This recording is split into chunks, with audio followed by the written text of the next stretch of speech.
Oh. I think my fondest memory of my dad was every evening we would talk on the phone when he was fishing, and we would talk about how many oysters he got versus how many sales I got. And it was like a little competition between us. So, you know, it was to the point where, you know, he'd ask me how many sales do I have, how many houses did I sell, that type of thing, and I'd ask him how many boxes of oysters did he have. So it was a good little competition, kept me on my toes, and up till 72 years old when he passed away, it kept him on his toes too, perhaps. Fondest memory of my dad. I have a few. When I was really little, he spent a lot of time with us, and that was always wonderful. He built us an entire playhouse out of cardboard boxes that he got while he was working at Dalhousie University in the kitchen department. And he wouldn't let us see it. He darkened all the basement windows and blocked off the basement. We couldn't go down.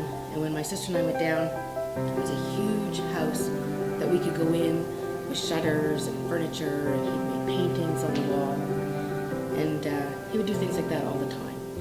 And I miss him. I just lost my dad last year, and it's still wonderful to think of all the times that we had together. Wow.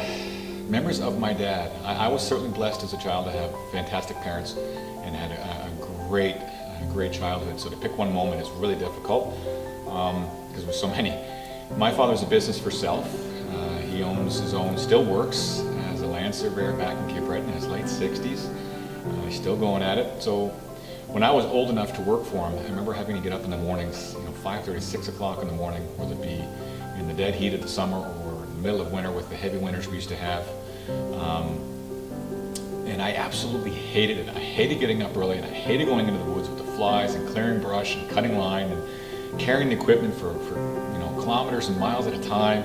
It was awful. I hated it. But thinking back, and I think back on a regular basis on how valuable that time was, for sure. I learned a lot from my father. From him teaching me the ropes of being a surveyor, just in life in general, and the importance of working really hard and working hard for what you want in life, for sure. So I really value those times. So I've been gone now a long time from home. I left when I was 17, but I remember growing up, in Marystown, actually Spanish Room, so very small community, not much to do. And if I ever got into trouble, my father always tried to make light of the situation on a Friday evening. So I'd be in my room sulking, and my father, honest to God, he'd come in and he'd start dancing around the room and singing, "We're going to the soft shoe tonight." Anyway, I always remember that of my father, and to this day, he still calls the dance the soft shoe. So yeah, that's my memories of my father growing up. From all of us here at the Pike Group at Royal LePage Atlantic, Happy Father's Day! Love you